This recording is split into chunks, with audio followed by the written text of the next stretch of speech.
Hallelujah. ನಮ್ಮ ಕರ್ತನಾದ ಯೇಸುಕ್ರಿಸ್ತನ ನಾಮದಲ್ಲಿ ನಿಮ್ಮೆಲ್ಲರಿಗೂ ಶುಭಗಳು. Good morning. ಬೆಳಗಾಯ್ತಲ್ಲವೇ? ಎಚ್ಚರಗೊಂಡಿದ್ದೀರಾ?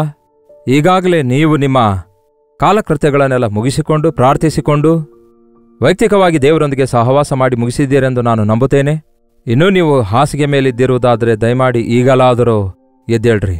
ಒಂದು ವೇಳೆ ನೀವು ಇತರ ದೇಶದಿಂದ ವೀಕ್ಷಿಸುವುದಾದರೆ ಇದು ನಿಮಗೆ ಮಧ್ಯಾಹ್ನವೋ ಸಾಯಂಕಾಲವೋ ಮತ್ತೊಂದು ಸಮಯವೋ ಆಗಿದ್ರೂ ಸಹ ನೀವು ಈ ಸಮಯದಲ್ಲಿ ಕನೆಕ್ಟ್ ಆಗಿದ್ದೀರಲ್ಲವೇ? ಇದು ನಿಮ್ಮ ಆಸಕ್ತಿ ತೋರಿಸ್ತದೆ. ನೀವು ಯಾವ್ಯಾವ ಸ್ಥಳದಿಂದ ವೀಕ್ಷಿಸ್ತಾ ಇದ್ದೀರೆಂದು ಲೈವ್ ಚಾಟ್ನಲ್ಲಿ ಬಂದು ಟೈಪ್ ಮಾಡುವುದನ್ನು ಮರೆಯಬೇಡಿ. ಮಾತ್ರವಲ್ಲ, ಆಗಾಗ್ಗೆ ನಿಮ್ಮ ಯೋಗಕ್ಷೇಮವನ್ನು ಕೂಡ ತಪ್ಪದೇ ತಿಳಿಯಪಡಿಸಿರಿ. ನಿಮ್ಮ ಪ್ರಾರ್ಥನಾ ಭಾರಗಳು ಕೂಡ ತಿಳಿಯಪಡಿಸಿ. ನಾವು ಅವುಗಳಿಗಾಗಿ ಕರ್ತನ ಸನ್ನಿಧಿಯಲ್ಲಿ ಪ್ರತಿದಿನ ಪ್ರಾರ್ಥಿಸುತ್ತಲೇ ಇದ್ದೇವೆ. ಈ ದಿನ ದೇವರ ವಾಕ್ಯಕ್ಕೋಸ್ಕರ ನಮ್ಮ ಹೃದಯ ಸಿದ್ಧಪಡಿಸಿಕೊಳ್ಳೋಣ. ಬನ್ನಿ ಚಿಕ್ಕ ಪ್ರಾರ್ಥನೆಯೊಂದಿಗೆ. ಪರಿಶುದ್ಧ ದೇವರೇ, ನಿಮಗೆ ವಂದನೆಗಳು. ಪ್ರಾರ್ಥನೆಯ ಶಕ್ತಿಯನ್ನು ನಾವು ಅರಿತುಕೊಳ್ಳುವ ಹಾಗೆ, ಪ್ರಾರ್ಥನಾತ್ಮ ನಾವು ಹೊಂದಿಕೊಳ್ಳುವ ಹಾಗೆ ಪ್ರಾರ್ಥಿಸುವುದಕ್ಕಾಗಿ ದೇವರೇ ನಿಮ್ಮ ನಾಮ ಧರಿಸಿರುವ ನಮ್ಮ ಪ್ರತಿಯೊಬ್ಬರಿಗೂ ಸಹಾಯ ಮಾಡಿರಿ. ಕರ್ತನ ನಾಮದಲ್ಲಿ ಬೇಡಿಕೊಳ್ಳುವವರೆಲ್ಲರಿಗೂ ರಕ್ಷಣೆಯುಂಟಾಗುವುದು ಎಂದು ನೀವು ಹೇಳಿದ ಪ್ರಕಾರ ರಕ್ಷಿಸಲ್ಪಟ್ಟವರಾಗಿರುವಂತಹ ನಾವು ನಿಮ್ಮ ನಾಮದಲ್ಲಿ ಮತ್ತಷ್ಟು ಹೆಚ್ಚು ಪ್ರಾರ್ಥಿಸಿ ರಕ್ಷಣೆ ಇಲ್ಲದವರಿಗೆ ರಕ್ಷಣೆಯುಂಟಾಗುವ ಹಾಗೆ, ದುರಾತ್ಮ ಕಾರ್ಯಗಳಿಂದ ಬಂಧಿಸಲ್ಪಟ್ಟವರು ಬಿಡುಗಡೆಯಾಗುವ ಹಾಗೆ, ಬಂಧನಗಳು ಮುರಿಯಲ್ಪಡುವ ಹಾಗೆ ಪ್ರಾರ್ಥಿಸಲು ನಮಗೆ ಸಹಾಯ ಮಾಡಿರೆಂದು ಕ್ರಿಸ್ತನ ನಾಮದಲ್ಲಿ ಬೇಡುತ್ತೇನೆ ತಂದೆಯೇ, ಆಮೆನ್. ದೇವರಿಗೆ ಸ್ತೋತ್ರ. ಪ್ರಿಯರೇ, ಈ ದಿನ ಶುಕ್ರವಾರವಲ್ಲವೋ? ಈ ದಿನ ನಿಮ್ಮ ಚರ್ಚ್ನಲ್ಲಿ ಉಪವಾಸ ಪ್ರಾರ್ಥನೆ ಇದೆಯೋ? ನಮ್ಮ ಚರ್ಚ್ನಲ್ಲಿದೆ. ಬಹಳಷ್ಟು ಚರ್ಚ್ಗಳಲ್ಲಿ ಉಪವಾಸ ಪ್ರಾರ್ಥನೆ ಇರುತ್ತೆ. ಆದರೆ ಜನರು ಹೋಗಲ್ಲ. ಭಾನುವಾರ ಬಂದಷ್ಟು ಜನರು ಉಪವಾಸ ಪ್ರಾರ್ಥನೆಗೆ ಬಂದರೆ ಎಷ್ಟು ಚೆನ್ನಾಗಿರುತ್ತೆ ಯೋಚಿಸಿ. ಎಷ್ಟು ದೇವರ ಅದ್ಭುತ ಕಾರ್ಯಗಳನ್ನು ನಾವು ನೋಡಬಲ್ಲೆವು. ಕರ್ತನ ದಿನವನ್ನು ಘನಪಡಿಸುವ ಪ್ರತಿಯೊಬ್ಬನೂ ಪ್ರತ್ಯೇಕವಾದ ಉಪವಾಸ ಪ್ರಾರ್ಥನೆ ಸಭೆಯೆಲ್ಲ ಸೇರಿ ಮಾಡುವಾಗ ಎಷ್ಟೋ ದೊಡ್ಡ ಬಿಡುಗಡೆಯಾಗ್ತದೆ ಎಂಬುದನ್ನು ಗುರುತಿಸಬಹುದು. ಉಪವಾಸ ಎನ್ನುವಂಥದ್ದು ಈ ದಿನ ಬಹಳ ರೀತಿಯಲ್ಲಿ ಹೇಳಿಕೊಳ್ತಿದ್ದಾರೆ. ಉಪವಾಸ ಉಪವಾಸ ಉಪವಾಸವೆಂದು ಎಂದು ಹೀಗೆ ಮಾತೇಳಿ ಮುಗಿಸುತ್ತಿದ್ದಾರೆ. ಆದರೆ ಆ ಉಪವಾಸವನ್ನು ಆಚರಿಸುತ್ತಾ ಇಲ್ಲ. ದೇವರಿಗಿಷ್ಟಕರವಾದ ಉಪವಾಸ ನೀವು ಹಸುವೆಯಿಂದಿರುವುದು ನಿಮ್ಮನ್ನು ಬಾಧೆಪಡಿಸಿಕೊಳ್ಳುವಂಥದ್ದಲ್ಲ. ನೀವು ಇತರರನ್ನು ಬಾಧೆಪಡಿಸುತ್ತಾ, ಇತರರನ್ನು ಬೈಯುತ್ತಾ, ಅವರೊಂದಿಗೆ ಜಗಳವಾಡುತ್ತಾ, ಗುದ್ದಾಡುತ್ತಾ ಉಪವಾಸವಿರೋದಾದರೆ ನಿಮ್ಮ ಪ್ರಾರ್ಥನೆ ಪರಲೋಕಕ್ಕೆ ಸೇರಲ್ಲ. ಇದು ಆಚಾರದಂತಹ ಉಪವಾಸವಲ್ಲ. ಕರ್ತನ ಸನ್ನಿಧಿಯಲ್ಲಿ ಪ್ರಾರ್ಥಿಸುತ್ತಿರುವಾಗ ನಮ್ಮ ಶರೀರ ಅವಶ್ಯಕತೆಗಳು, ಹಸುವೆ ದಾಹ ಮರ್ತು ಹೋಗುವ ರೀತಿಯಲ್ಲಿ ಆತನ ಸನ್ನಿಧಿಯಲ್ಲಿ ನಮ್ಮ ಹೃದಯ ಮಗ್ನ ಮಾಡಿಕೊಳ್ಳುವುದಕ್ಕಾಗಿ ಉಪವಾಸ ಪ್ರಾರ್ಥನೆ. ಮತ್ತಿನಿಂದ ಬಿಡುಗಡೆ ಹೊಂದುವುದಕ್ಕಾಗಿ ಉಪವಾಸವೇ ಹೊರತು ಅದು ನಿಮ್ಮ ಇಷ್ಟ, ನಿಮ್ಮ ಅನುಕೂಲತೆಯ ಮೇರೆಗೆ ನೀವು ಯಾವ ರೀತಿ ಉಪವಾಸವಿರ್ತೀರಿ, ಎಷ್ಟೊತ್ತು ಉಪವಾಸವಿರ್ತೀರಿ, ಎಷ್ಟು ದಿನ ಉಪವಾಸವಿರ್ತೀರಿ ಎನ್ನುವುದು ವೈಯಕ್ತಿಕವಾದ ವಿಷಯ. ಬಟ್ ಸಭೆಯಾಗಿ ಎಲ್ಲರೂ ಸೇರಿ ವಾರಕ್ಕೆ ಕನಿಷ್ಠ 1-2 ಸಾರಿ ಆದರೂ, ನಮ್ಮ ಸಭೆಯಲ್ಲಾದರೂ ಪ್ರತಿ ಬುಧವಾರ ಪ್ರತಿ ಶುಕ್ರವಾರ ಉಪವಾಸ ಪ್ರಾರ್ಥನೆ ಇರುತ್ತೆ. 2 ಸಾರಿ ಸೇರಿ ನಾವು ಪ್ರಾರ್ಥಿಸುವುದಾದರೆ ಅದ್ಭುತವಾದ ಕಾರ್ಯಗಳನ್ನು ನಾವು ನೋಡಬಲ್ಲೆವು. ಪ್ರಪಂಚವೆಲ್ಲ ಹೇಗಿದೆ ಅನ್ನುತ್ತೀರಿ?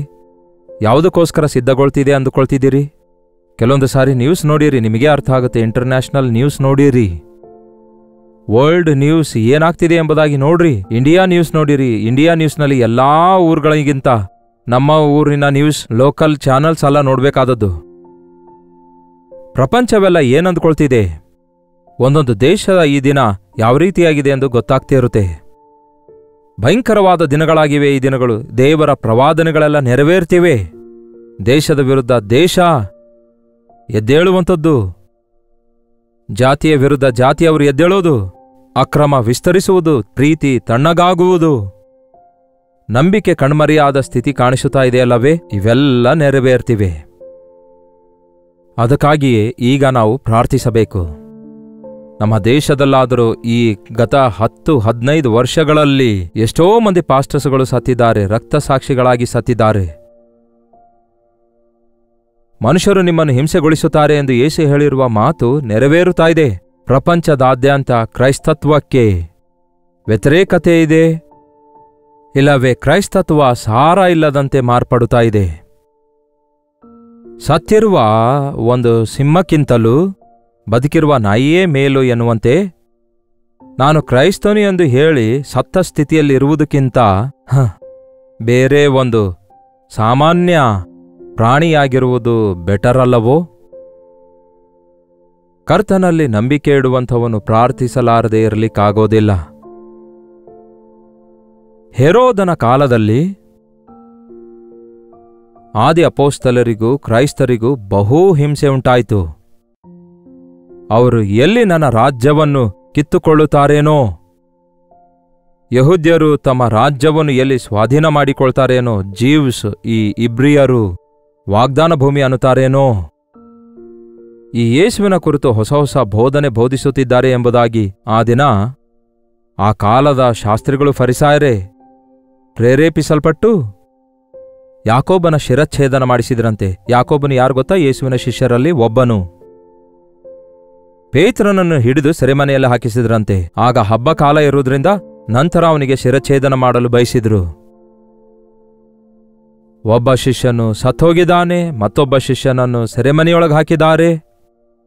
ಮತ್ತೆ ಆ ಕಾಲದ ಸಭೆಯ ವಿಶ್ವಾಸಿಗಳು ಆ ಸುದ್ದಿ ಕೇಳಿದಾಗ ಗಾಬರಿಗೊಂಡರೋ, ಧರಣಿಗೆ ಕೂತುಕೊಂಡ್ರೋ, ಸ್ಟ್ರೈಕ್ಸ್ಗಳನ್ನು ಮಾಡಿದ್ರೋ, ಏನ್ ಮಾಡಿದರೆಂದು ನೋಡೋಣ ಬನ್ನಿ.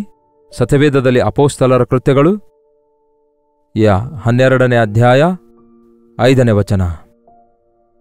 ಪೇತ್ರನು ಸೆರೆಮನೆಯೊಳಗೆ ಕಾವಲಲ್ಲಿದ್ದಾಗ ಸಭೆಯವರು ಆತನಿಗೋಸ್ಕರ ಅತ್ಯಾಸಕ್ತಿಯಿಂದ ದೇವರಿಗೆ ಏನ್ ಮಾಡಿದ್ರಂತೆ? ಪ್ರಾರ್ಥನೆ ಮಾಡುತ್ತಿದ್ದರು.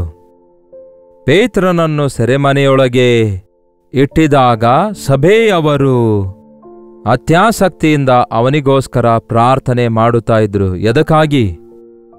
ಪೇತ್ರನನ್ನು ಬಿಡಿಸಿರಿ ದೇವರೇ ಎಂದು, ಪೇತ್ರನನ್ನು ಈ ಭಯಂಕರವಾದ ಸ್ಥಿತಿಯಲ್ಲಿ ಜ್ಞಾಪಕ ಮಾಡಿಕೊಳ್ಳಿರಿ ದೇವರೇ ಎಂದು, ಪೇತ್ರನಿಗೆ ನೀವು ಮಾಡಿದ ವಾಗ್ದಾನ ಜ್ಞಾಪಕ ಮಾಡಿಕೊಳ್ಳಿರಿ ಎಂದು, ಅವನು ನಿಮ್ಮ ಶಿಷ್ಯನು, ನಿಮ್ಮನ್ನು ಹಿಂಬಾಲಿಸಿದವನು ಎಂದು ಜ್ಞಾಪಕ ಮಾಡಿಕೊಳ್ಳಿರಿ ಎಂದು.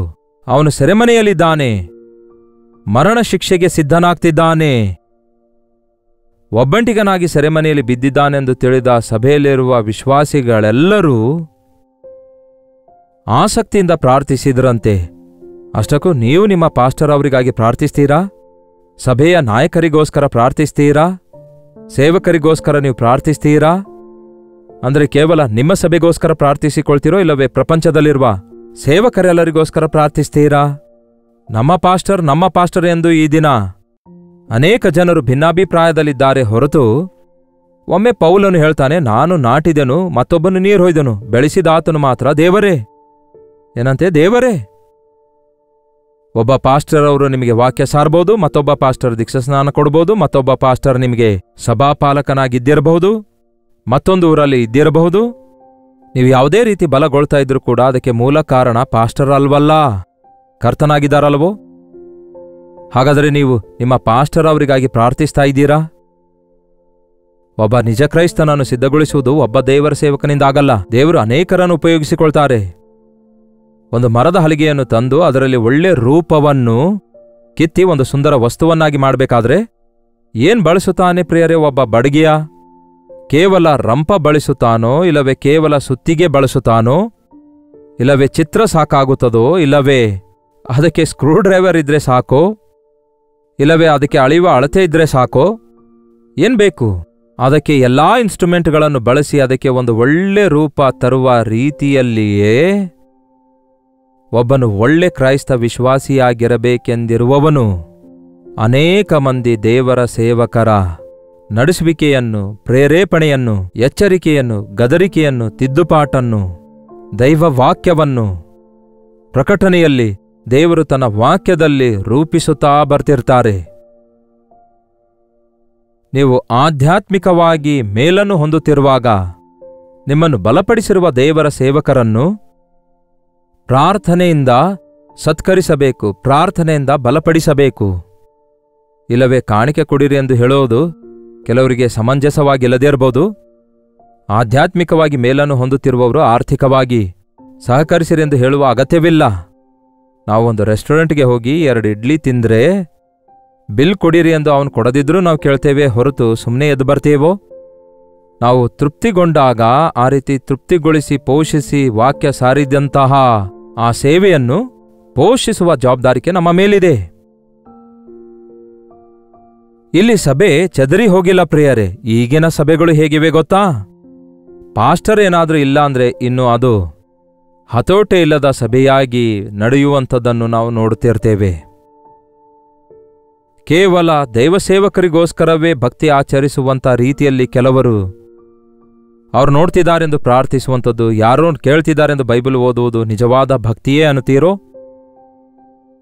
ಬಾಧೆಯಲ್ಲಿರುವಾಗ, ಬೆದರಿಕೊಂಡಿರುವಾಗ, ದಣಿದು ಹೋದಾಗ, ಆ ಕಾಲದಲ್ಲಿ ಸೆರೆಮನೆಯೊಳಗೆ ಯಾರಾದರೂ ಬಿದ್ದಿರೋದಾದ್ರೆ ಹೊರಗೆ ಬರುವುದು ಇನ್ನು ಅಸಾಧ್ಯ. ಅದರಲ್ಲೂ ಪೇತ್ರನನ್ನು 3 ಕಾವಲಡಿಯಲ್ಲಿಡುತ್ತಾರೆ. ಒಳಗಡೆ ರೂಮು, 2ನೇ ಗೇಟು, 3ನೇ ಗೇಟು, ಮೇನ್ ಗೇಟು, ಅಕ್ಕಪಕ್ಕದಲ್ಲಿ 2 ಸೈನಿಕರು, ಒಂದೊಂದು ಸ್ಥಳದಲ್ಲಿ 4 ಜನ ಕಾವಲುಗಾರರು, ಕೈಗಳಿಗೆ ಸರಪಣಿಗಳು. ಇವೆಲ್ಲವುಗಳನ್ನು ಬಿಡಿಸಿಕೊಂಡು ಹೊರಗೆ ಬರುವುದು ಅಸಾಧ್ಯ. ಅದು ಆಗದ ಕೆಲಸವಾಗಿತ್ತು ಆ ಕಾಲದಲ್ಲಿ. ಅಸಾಧ್ಯ ಕಾರ್ಯಗಳೆಲ್ಲ ಸಾಧ್ಯವಾಗುತ್ತವೆ ಎಂಬುದಾಗಿ ನಂಬಿರುವಂತಹ ಆದಿ ಸಭೆಯವರು ಪ್ರಾರ್ಥಿಸಿದರು. ಇನ್ನು ಯಾವ ಲಾಭವಿಲ್ಲ, ನಮ್ಮ ಕತೆ ಮುಗಿದೋಯ್ತು, ಏನ್ ಮಾಡ್ಲಿಕ್ಕಾಗುತ್ತೆ ಎಂದು ಯಾವತ್ತೂ ಬಿಟ್ಟು ಬಿಡಬೇಡಿರಿ. ನಂಬುವುದು ನಿಮ್ಮಿಂದ ಆಗುವುದಾದರೆ ನಂಬುವವನಿಂದ ಸಮಸ್ತವೂ ಸಾಧ್ಯ. ಸಭೆಯಾಗಿ ನಾವು ಪ್ರಾರ್ಥಿಸುವ ಜವಾಬ್ದಾರಿಕೆ ನಮ್ಮೆಲ್ಲರ ಮೇಲಿದೆ. ಸಭೆ ಅಂದರೆ ಒಂದು ಸಭೆಯಲ್ಲ, ಕ್ರಿಸ್ತನ ರಕ್ತದಲ್ಲಿ ತೊಳೆಯಲ್ಪಟ್ಟವರೆಲ್ಲರೂ ಅಂಥವ್ರು ಎಲ್ಲೇ ಇದ್ರೂ ಸಾರ್ವತ್ರಿಕ ಸಭೆಯಾಗಿದ್ದಾರೆ. ಯಾವಾಗ ಈ ಸಭೆಯವರೆಲ್ಲ ಆಸಕ್ತಿಯಿಂದ ಪ್ರಾರ್ಥನೆ ಮಾಡಿದಾರೋ, ಪೇತ್ರನು ಸೆರೆಮನೆಯಲ್ಲಿದ್ದಾಗ ಸಭೆಯವರಾದರೂ ನಿದ್ರೆ ಹೋಗಲಿಲ್ಲ, ಚದರಿ ಹೋಗಲಿಲ್ಲ. ಅವನಿಗೋಸ್ಕರ ಅತ್ಯಾಸಕ್ತಿಯಿಂದ ಪ್ರಾರ್ಥಿಸಿದರು. ಅವರ ಪ್ರಾರ್ಥನೆ ದೇವರು ಕೇಳಿದ್ರು. ಅವರ ಪ್ರಾರ್ಥನೆಗೆ ಉತ್ತರವಾಗಿ ದೇವರು ತನ್ನ ದೂತರನ್ನು ಪೇತ್ರನಿರುವ ಸೆರೆಮನೆಯ ಬಳಿಗೆ ಕಳಿಸಿಕೊಟ್ರು. ಆ ದೂತ ಬಂದು ಸೆರೆಮನೆಯಲ್ಲಿ ಪೇತ್ರನು ಎಲ್ಲಿದ್ದಾನೋ ಆ ಪೇತ್ರನ ಪಕ್ಕದಲ್ಲಿ ನಿಂತುಕೊಂಡು, ನೋಡಿ ವಾಕ್ಯ ಏನು ಹೇಳುತ್ತೆಂದು, ಆ ರಾತ್ರಿಯಲ್ಲಿ ಪೇತ್ರನು 2 ಸರಪಣಿಗಳಿಂದ ಕಟ್ಟಲ್ಪಟ್ಟವನಾಗಿ 2 ಸಿಪಾಯಿಗಳ ನಡುವೆ ನಿದ್ದೆ ಮಾಡುತ್ತಿದ್ದನು. ಕಾವಲುಗಾರರು ಬಾಗಲ ಮುಂದೆ ನಿಂತು ಸೆರೆಮನೆಯನ್ನು ಕಾಯುತ್ತಿದ್ದರು. ಕಾವಲುಗಾರರು ಗೇಟ್ ಹತ್ರ ಇದ್ದಾರೆ, ಕೈಗಳಿಗೆ ಸರಪಣಿಗಳಿವೆ. ಪೇತ್ರನ ಒಂದು ಪಕ್ಕದಲ್ಲಿ ಒಬ್ಬನು, ಇನ್ನೊಂದು ಪಕ್ಕದಲ್ಲಿ ಇನ್ನೊಬ್ಬನು ಸೈನಿಕರು ಕೂಡ ಮಲಗಿದ್ರಂತೆ. ಎದ್ದು ಹೋಗಲಾರದ ಹಾಗೆ, ಕದಲಲಾರದ ಹಾಗೆ ಇದ್ರು. ಅಂತಹ ಸಮಯದಲ್ಲಿ ದೇವರ ದೂತನು, ಅಂದರೆ ದೇವರು ಪ್ರಾರ್ಥನೆಗೆ ಉತ್ತರವಾಗಿ ತನ್ನ ದೂತನನ್ನು ಕಳಿಸುತ್ತಾರೆ.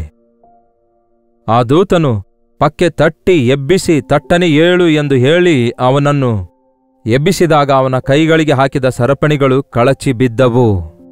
ಆ ದೂತನು ಅವನಿಗೆ ನಡುಕಟ್ಟಿಕೊಂಡು ನಿನ್ನ ಕೆರಗಳನ್ನು ಮೆಟ್ಟಿಕೋ ಎಂದು ಹೇಳಲು ಅವನು ಹಾಗೆಯೇ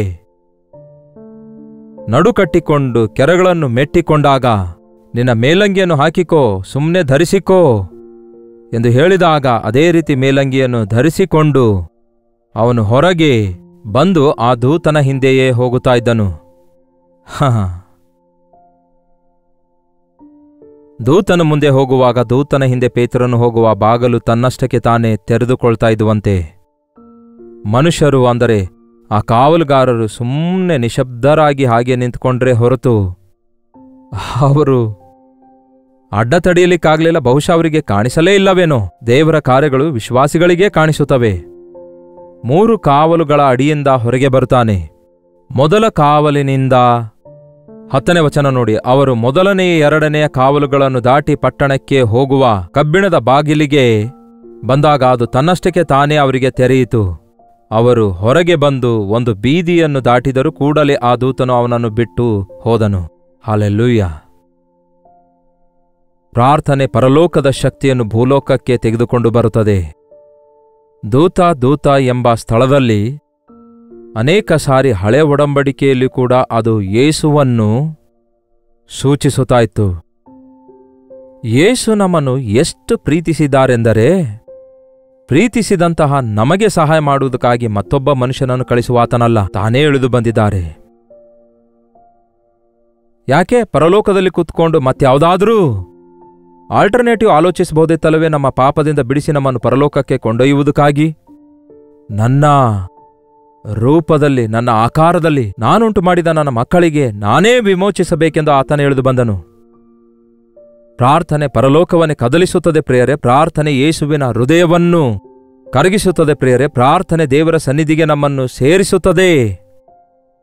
ಇವರಿನ್ನೂ ಪ್ರಾರ್ಥನೆ ಮಾಡುತ್ತಿರುವಾಗಲೇ ದೇವರು ಅವರ ಪ್ರಾರ್ಥನೆಗೆ ಉತ್ತರ ಕೊಟ್ಟರು. ಯಾವ ಮನೆಯಲ್ಲಿ ಇದ್ದುಕೊಂಡು ಅವ್ರು ಪ್ರಾರ್ಥನೆ ಮಾಡ್ತಿದ್ದಾರೋ ಆ ಮನೆಯ ಬಾಗಿಲು ಬಂದು ಪೇತ್ರನು ತಟ್ಟುವವರೆಗೂ ಇನ್ನೂ ಪ್ರಾರ್ಥನೆ ಮಾಡ್ತಲೇ ಇದ್ರು. ಅಲ್ಲಿರುವ ಒಬ್ಬ ಚಿಕ್ಕ ಹುಡುಗಿ ರೋದೆ ಎಂಬ ಹುಡುಗಿ ಬಂದು, ಪೇತ್ರನು ಬಂದಿದ್ದಾನೆ ಅಂದಾಗ ನಿನಗೆ ಹುಚ್ಚಿಡಿದಿದೆ, ದೆವ್ವ ಹಿಡಿದಿದೆ ಅನ್ನುತ್ತಾರೆ. ಪೇತ್ರ ಹೇಗೆ ಬರ್ಲಿಕ್ಕಾಗತ್ತೆ ಅಂದ್ರೆ ಅವರು ಪ್ರಾರ್ಥನೆ ಮಾಡ್ತಾ ಇದ್ರು, ಆದ್ರೆ ಅಷ್ಟೊಂದು ಬೇಗ ಪೇತ್ರನನ್ನು ದೇವರು ಬಿಡಿಸುತ್ತಾರೆಂದು ನಂಬಲಿಲ್ಲವೇನೋ. ಕೊನೆಗೆ ಬಾಗಲ್ ತೆರೆದಾಗ ಪೇತ್ರನನ್ನು ನೋಡಿ ವಿಸ್ಮಯಗೊಳ್ತಾರೆ. ಎಷ್ಟು ಬೇಗನೆ ನಮ್ಮ ಪ್ರಾರ್ಥನೆಗೆ ಉತ್ತರ ಬಂದಿತು.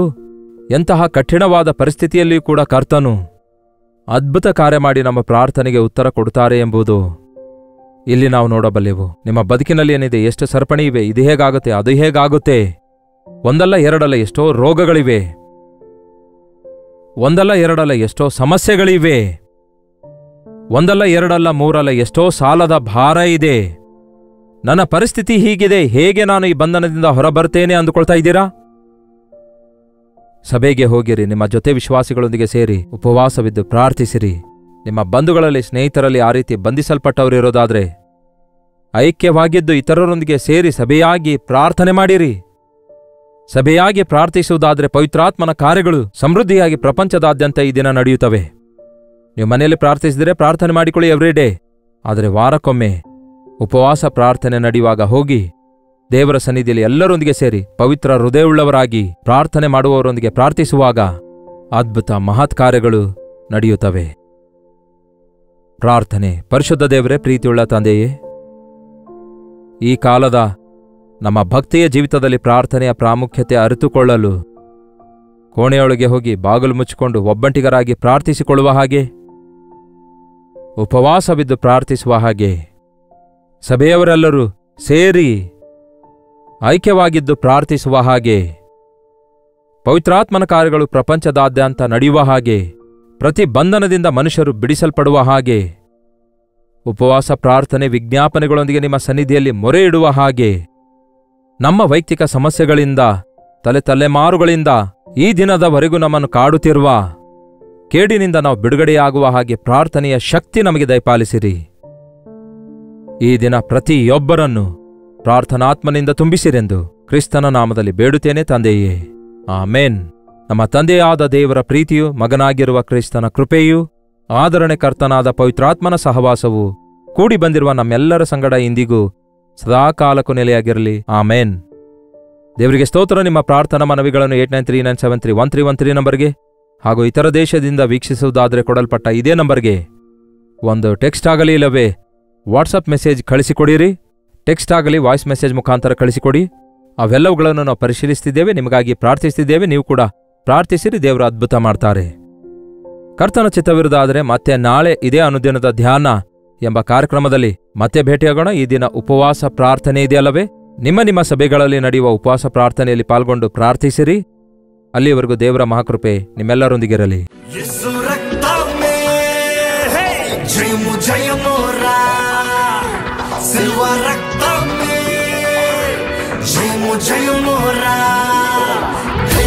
సౌర్యాన్ని నింపెనురా, తన పక్షము నిలబడిన గెలుపునిదేరా.